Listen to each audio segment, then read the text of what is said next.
Mr. Secretary Marco, your visit to our eternal and undivided capital, Jerusalem, is a powerful affirmation of a powerful bond. We stand in a time of immense challenges, the aggression of Iran and its terrorist proxies, those who chant death to America, death to Israel. And they are not chanting it by accident because they see Israel as the front line of American civilization here in the Middle East. Well, those chants and those threats still linger, but they're a lot less dangerous now. And they're a lot less dangerous because they were met with our common resolve. And the decision by President Trump to target the nuclear facilities of Iran was not merely a militarily wise thing to do, it was also a message to the entire world that the United States acts to defend its interests and defend its allies. And America has no better ally than Israel.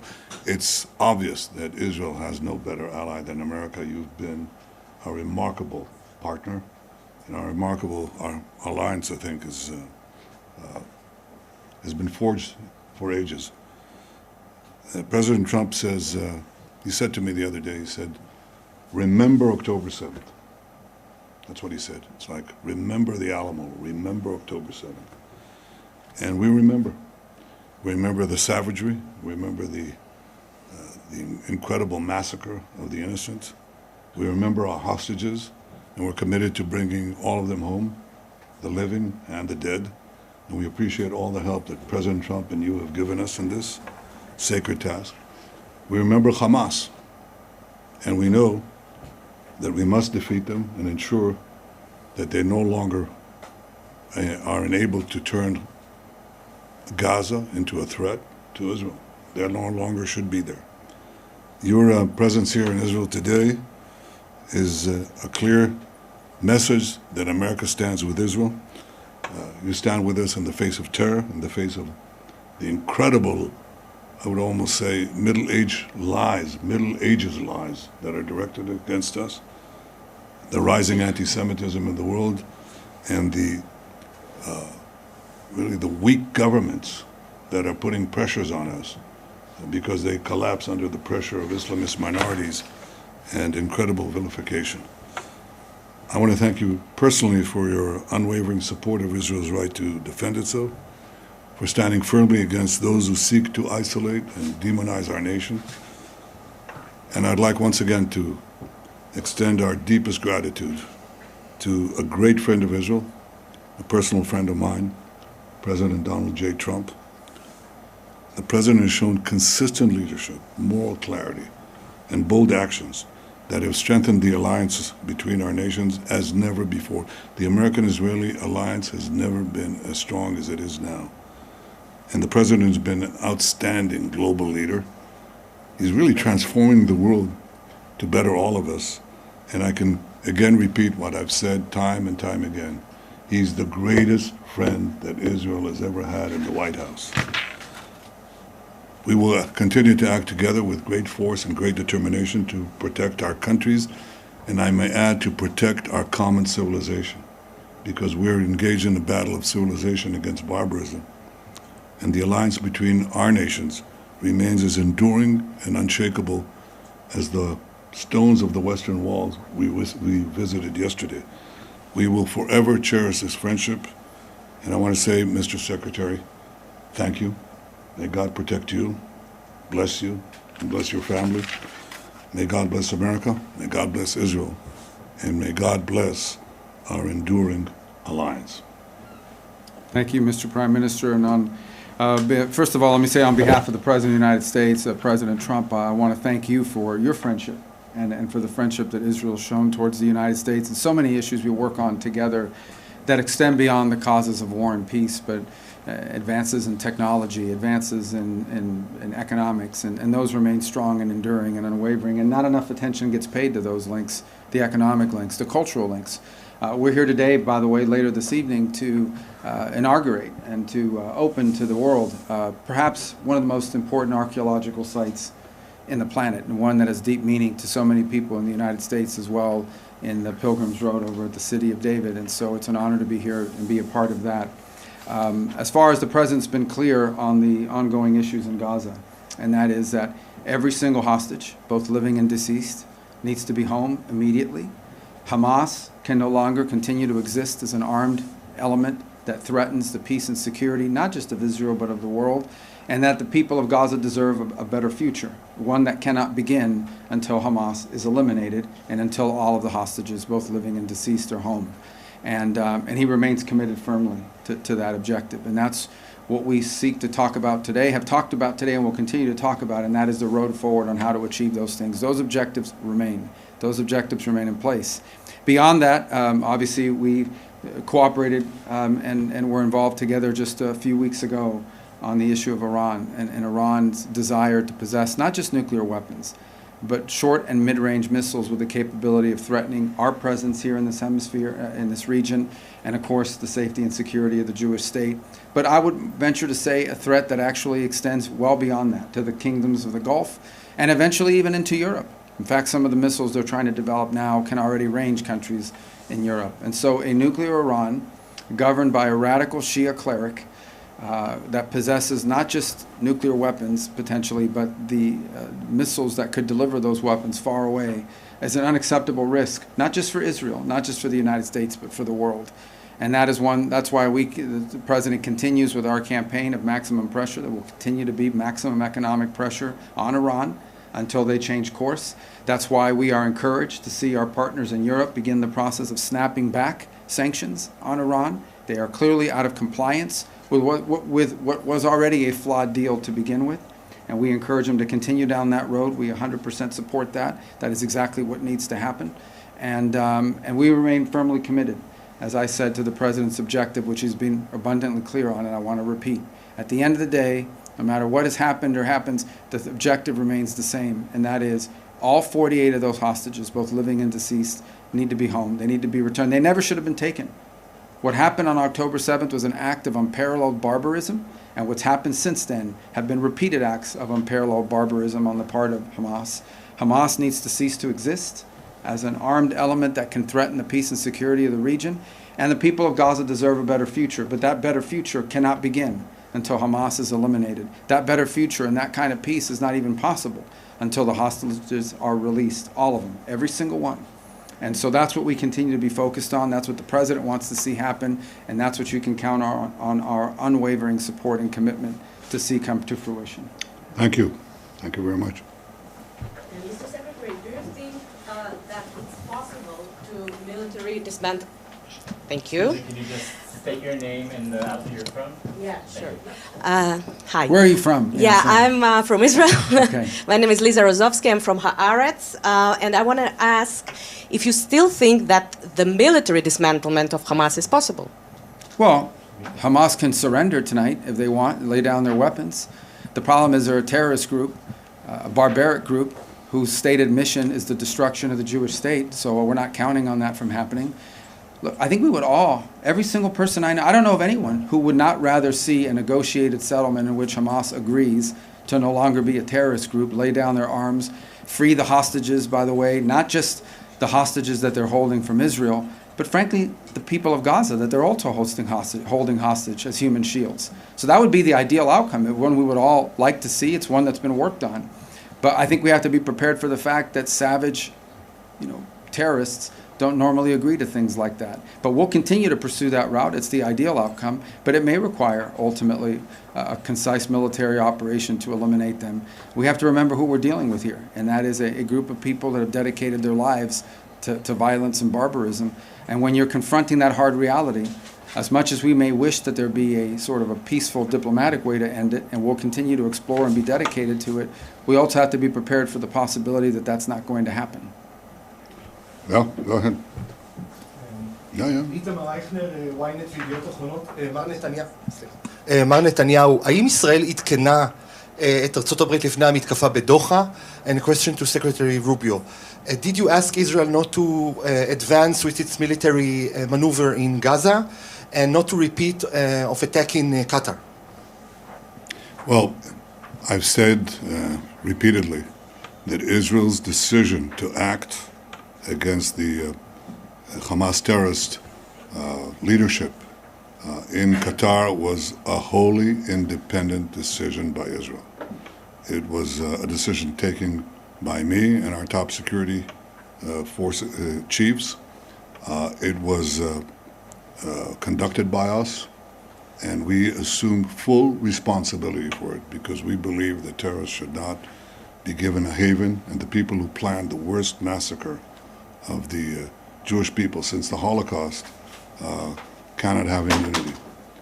So we did it on our own, period.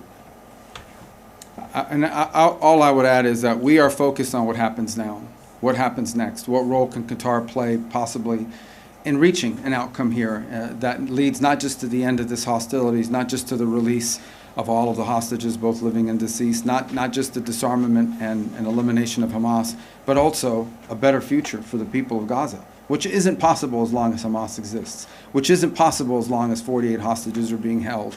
And so we're going to continue to encourage Qatar to play a constructive role in that regard. We're focused because at the end of the day, no matter what has happened, these fundamentals still remain. There is still a Hamas, there is still 48 hostages, and there is still a war going on. And all of these things standing in the way of a better future for the people of Gaza and a peaceful end to what's happening now. So we're going to remain focused on what we can do next. Go ahead. Can I ask, Mr. Secretary? Sorry. You can ask anything, but there's order. Go ahead. הנשיא טראמפ הביע את דאגתו, הנשיא טראמפ הביע את דאגתו בעקבות רצח צ'רלי קירק שם בארצות הברית מארגונים רדיקליים בשמאל שמלבים שנאה וחותרים תחת הדמוקרטיה. האם הנושא הזה גם היה חלק מהשיחות ביניכם על אולי שיתוף פעולה נגד ארגונים כאלה כדי למנוע חלילה רצח פוליטי גם כאן בישראל? Well, the question was about the ramifications of the barbaric murder of Charlie Kirk. So first let me say Charlie Kirk was a tremendous friend of Israel. And he believed and discussed with me how to defend Israel, how to defend Western civilization. He actually wrote a detailed memorandum suggesting how we should do that. He saw our battle as a common one for our common values and our common freedom. He also believed in having free discourse. And he was I think, a great American patriot, a believer in the freedom and liberties that America gave to the world, and a believer in the common foundation of our civilization, which he attached to this city, this country, this land. He was struck down. I think the most important thing is to make sure that his legacy isn't struck down, that it continues to live. Now, you know, some people are irreplaceable. Charlie was 31 years old. My own brother was 30 years old when he fell in the rescue of hostages in Entebbe. And, you know, some of these people come once in a century. But it's their legacy that has to live on. So we're committed, I'm committed, and I know the President Trump is committed, and I'm sure that's true of Secretary of State Marco Rubio, to make sure that that legacy lives on. How to address the threats is what you're saying. How do you actually address the threats of the poisonous incitement of the people who don't believe in free speech, who believe in the imposition of their views on others, who speak of democracy but actually want to trample democracy into the dust? How to deal with that? I think it's a common problem. I think the world right now, the Western world, America, Israel, are being challenged by extraordinary violence from political opponents within the countries. Extraordinary violence. President Trump has, there's been 2 attempted assassinations on him, one nearly succeeded. I've been targeted myself with death threats, which are pretty much daily. My family is targeted. And so are ministers and public figures. They're harassed, they're threatened in Israel and in America. And this is a challenge to our democracy. Democracy is supposed to be the nonviolent resolution of conflict within a society. Nonviolent resolution. The decisions are made not by bullets, but by ballots. And these people increasingly are more and more violent. And the more they speak of democracy, the more they threaten it. They basically say that the greatest danger to democracy is democracy. You're not going to have the rabble decide. I mean, these people who go to the polls, who are they? We're the enlightened ones. We're raised above that. That's the true democracy. The true democracy is to ensure that there is no democracy. And there's double talk. There's the use of words that mean entirely different things. And that certainly won't derail us, but I'm sure that we should take all the actions independently and jointly to protect our liberties, our way of life, our democracies. Well, a couple points on, I think it's horrifying to see any human being executed before the entire world because of the social media. It was a particularly difficult week this week in the White House and in Washington because Charlie Kirk wasn't just someone who supported the president. He wasn't just someone that we were aware of. He was a personal friend to a lot of people in that White House. The president, to the vice president, to multiple people. It was a combination, political assassination, but also death in the family type event. And it was shocking to a lot of people to see. Apart from the tragedy of it for him and for his family and for the nation, really, is the irony. Charlie was one of the few people out there that was actually engaging what we need more of, and that is debate and conversation among people with strong disagreements. People know Charlie Kirk because of his role on campuses. He would go on college campuses, and he would actively seek out and invite people who strongly disagreed with him to come to the microphone and engage in a back and forth. The alternative to the back and forth is to just attack each other. It's very easy to just do podcasts and just do interviews and give speeches where you attack the other side. It's much harder to engage people whose views are diametrically opposed to yours and engage them in a debate. And he did that. But he didn't just do that on college campuses, because that's what he was best known for. He did that online as well. Charlie was a frequent guest on the podcasts and on the shows of people who he did not agree with. And he had guests on his show that he did not agree with. He was actually a guest on Gavin Newsom's podcast and engaged in debate with the Young Turks, and as well as going around the world engaging in some of these lecture series with people from the other side. And I don't even say the other side of the aisle, other side of ideological divides, because sometimes it wasn't just partisan. And to see someone who was engaged in what we need more of assassinated in the process of doing exactly that. Because that's where he was assassinated. He was assassinated in the middle of that kind of discourse. I think was an effort not simply to silence Charlie's voice, but I think is an effort to intimidate and silence that kind of effort in America. And I think for the world to engage in that kind of discourse with people you disagree with. And once a society loses the ability of people with strong disagreements to engage in discourse, then the only option you're left with is either silence or violence. Neither one of which is acceptable. Both are very destructive. Let's take from the foreign press. No, let's press that Ali, please. Thank you. Tom Bateman from BBC News. First of all, Mr. Secretary, you have very vocal anger from Arab countries, your Gulf allies, over the Israeli strike last week, accusing Israel of barbarism in their words. Isn't this a crisis now for American diplomacy? And how are you going to assure your Gulf allies, as the President says, that this won't happen again? And Mr. Prime Minister, can you give us your assessment of whether last week's attack did actually kill any of the Hamas leadership in the building? And in Gaza City, with tower blocks being destroyed every day, dozens dead daily, are you simply using the civilian population of Gaza as a means to apply pressure on Hamas?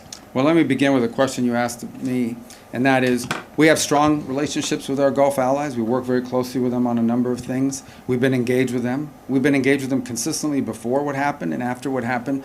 And ultimately, the point we will make to everybody is that some fundamentals still remain that have to be addressed, irrespective of what has occurred. The reality of it is we still have 48 hostages. We still have a Hamas that is not only holding 48 hostages, they're holding Gaza hostage, and they're using civilians as human shields. They're still a dangerous element, and as long as they exist, as long as they're around, there will be no peace in this region, because they are not agents of peace, they are agents of barbarism. And it's still a fundamental fact that the people of Gaza deserve a better future, a future which is not possible until the hostages are all released and Hamas no longer exists. All these fundamentals still exist. They all still have to be addressed. And that's what we're going to remain focused on as we engage with our allies in the Gulf, is how can we continue to work together to address those three things which we think are pillars. Solving those are pillars of the broader construct I think all of us hope for the region. There's immense cynicism and hypocrisy in the condemnation of Israel. After 9/11, the Security Council of the United Nations passed Resolution 1373. And that resolution said that states must not harbor, give safe haven, finance, plan, or allow such actions for terrorists. It didn't say some actions in this part of the world, or some nations cannot do it in this part of the world, but they can do it in another part of the world. And of course, the United States acted very boldly against the terrorist havens that were given to Al-Qaeda in Afghanistan, the terrorist haven that was given to the chief terrorist, bin Laden, in Pakistan. Those countries that are condemning Israel today did not come and say, well, what a terrible thing was done. The sovereignty of Pakistan was violated. The sovereignty of Afghanistan was violated. You don't have such sovereignty when you are effectively giving a base to terrorists and a place where they can ply their gruesome trade. So it's the right of every country under international law to defend itself beyond its borders against those who would kill their citizens, murder them en masse. That is what guided Israel. What are we trying to do in Gaza? You say we're bringing down those towers to intimidate people? We're not bringing down those towers to intimidate people. Those towers are serving as Hamas strongholds. But what we're doing is we're telling the population, because we're going to take over and destroy the Hamas stronghold, they're one of the last two strongholds and the most important one that Hamas has left in the Gaza Strip. We ask you to leave. And what is Hamas doing? They're asking them to stay because they want to use them as human shields, as they've done from the beginning of the war. And we say, leave, please leave. Do leave, fast, and as fast as you can. And that's what we're doing right now. Hamas is telling them, Hamas is not only telling them, don't leave, but in previous occasions, including a few weeks ago, they shoot them. They shoot women and children in the legs, beginning with the legs, then they go higher if it doesn't work, to keep them in harm's way. So I think that to the extent that the world again is falsely condemning Israel, they should get their priorities and their facts right. It is Israel that is trying to clear the combat zones from civilians. It's Hamas that's trying to keep them in. So we'll continue to do what we can to make sure that they're out of harm's way, and we'll complete our mission, which is to free all our hostages, get them all back, and make sure that Hamas is eliminated. And on the assessment of the impact of the strike, whether the leadership was killed in Doha? Well, we're still getting the final reports. I'll tell you what the impact of the strike is. We sent a message to the terrorists. You can run, but you can't hide, and we'll get you. Anabowski put first. אדוני ראש הממשלה, לפי הדיווחים, לא רק שהתקיפה של צה"ל נכשלה בקטר, אלא גם נחשפו יכולות מסווגות של צה"ל בתקיפה בשבוע שעבר. האם בדיעבד אתה מצטער על ההוראה שנתת להוציא את התקיפה לפועל? Well, I don't accept the premise in your question, which is that Hamas, that the raid failed. Didn't fail because it had one central message, and we considered it before we launched it. And that is, you can hide, you can run, but we'll get you. You can, and this is important. I mean, terrorists they think they enjoy immunity, they'll do it again and again and again. And if you deny them that immunity, they'll think twice. לכן הטענה שהפעולה בקטאר נכשלה, אני לא מקבל אותה, כי הדבר העיקרי שרצינו להעביר זה המסר שאתם לא מקבלים חסינות בשום מקום בעולם. זו הייתה המדיניות שלנו, וזאת היום המדיניות שלנו. Mr. Prime Minister, Robbie Grammer with the Wall Street Journal. Just to put a finer point on it, would you rule out further strikes on Hamas operatives in foreign sovereign countries in the region? And for Secretary Rubio, what's your message to close U.S. allies like the UK, which you plan to visit, on the vote at the United Nations to advance a Palestinian state, not just to nations overall, but some of our closest allies like the UK? Thanks. The principle that terrorists should not have immunity wherever they are, wherever they may be, was not established by me. We had a massacre a few decades ago. It's called the Munich Massacre, in which PLO terrorists murdered our athletes to the Olympic Games. And my predecessor, Golda Meir, vowed that we shall track down these terrorists and get them one by one, which is what we proceeded to do in the leading European countries. And we did this one by one by one. I didn't hear a great cry of wrongdoing to these countries. Even though they weren't harboring terrorists, the terrorists were there. Okay, they didn't even harbor them, as is the case in other cases.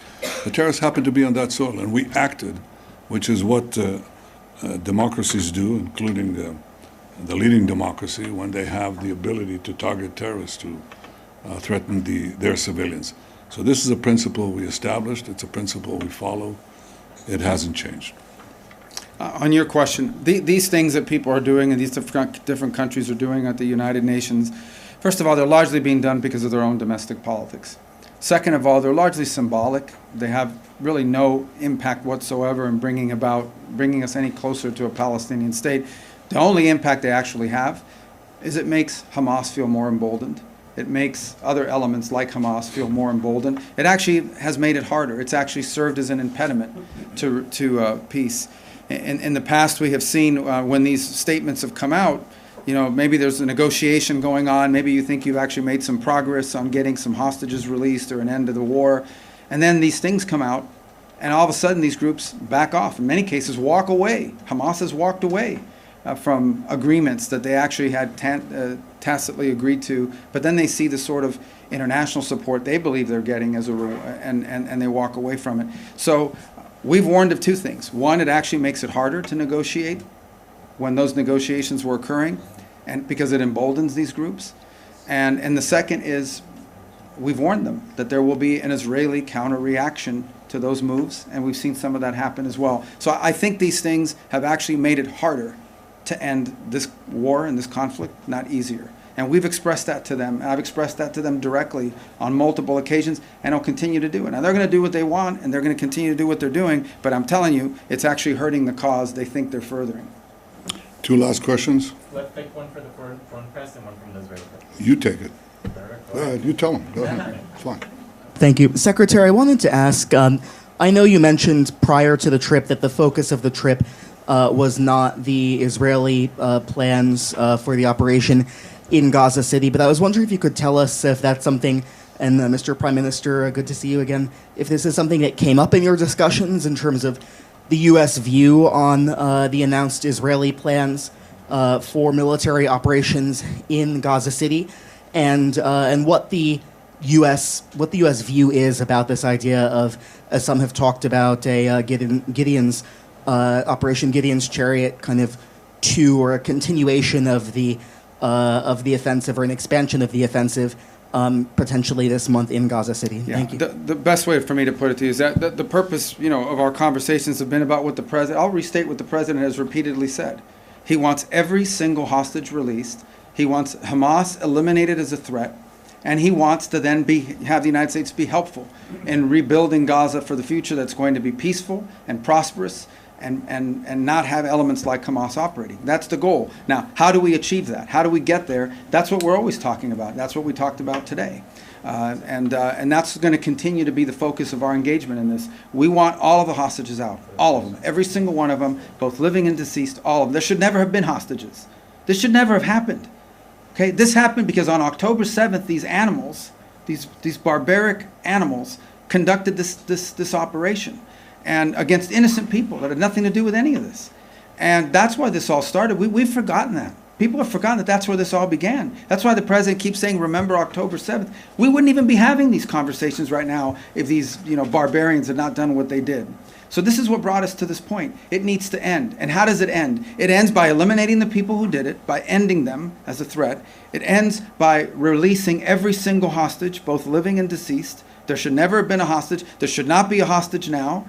And then, when all of that is done, then we can begin the work, I hope, internationally, to providing the people of Gaza the kind of future that they deserve, but that they will never have as long as a group like Hamas exists. So that's been our focus, and obviously, we have been the focus and at the core of much of what we talked about. How do we achieve what I believe is a shared goal, not just of the United States and Israel, but of multiple countries around the world and certainly in the region who want to see the same outcome. And that's what we've been focused on. That's been the president's focus. And he wants that to all happen as soon and as quickly as possible. You asked a question. What was the tail end of your question? Just if you could comment about, following your discussions of the past couple of days about Israel's plans with regard to Gaza City and potential expansion of the offensive there. Well, I'm not going to talk about our tactical plans. I leave that to our military people in the field. But I have stated the cabinet's decision on 5 principles that I brought before it. And as Secretary Rubio correctly said, this war could end now. And it requires the first step for Hamas to lay down its arm, to release all our hostages. And I'll bring you the 3 other points that we put forward. One, the third is that Gaza should be demilitarized. Demilitarized is different from just laying down your arms, because you want to make sure that arms are not smuggled into Gaza and arms are not produced in Gaza. So demilitarization is the third point. Overriding Israeli security responsibility is the fourth point, to make sure that there's no resurgent terrorism, Hamas or from any other organization. And the last thing is to establish a transitional civilian government by people who do not advocate the destruction of Israel, do not educate their children to terrorism, finance terrorism, or launch terrorism. These are the 5 points, and we're committed to doing it. We're now, Secretary Rubio said, how do you achieve this? How do you achieve the release of the hostages and eliminating Hamas if you keep Hamas there? If they surrender, lay down their arms, then you can do the rest without battle. And at any point, if you can do something without battle, it's better. Having been in battle, I can tell you it's not a lot of fun. And to see your friends die next to you is not a lot of fun. Or maimed for life, that's not a lot of fun. So if we can achieve this by having a Hamas surrender, all the better. One last question. I don't know. בבקשה. תודה. תקום, בבקשה. אברהם חסון, ערוץ 14. ראש הממשלה, מהם הצעדים המשותפים כתגובה אפשרית להצהרה עתידית על מדינה פלסטינית באו"ם, והאם הועלתה אפשרות לחלת ריבונות ביהודה ושומרון כתגובה לצעד העתידי? צעד העתידי הוא צעד עתידי, אתה לא חייב לחשוף אותו לפני כן, אבל ברור שאם נוקטים פעולות חד-צדדיות נגדנו, אז פשוט מזמינים פעולות חד-צדדיות מצידנו. Thank you very much. That's it. Thank you. I want to acknowledge, the presence of 2 extraordinary ambassadors here, Ambassador Huckabee, American ambassador to Israel, and Ambassador Leiter, Israel's ambassador to the United States, our foreign minister, Gideon Saar, our National Security Council head, Tzachi Hanegbi, and my staff, and your staff. Yeah, all great people. Thank you. Thank you. Thank you very much.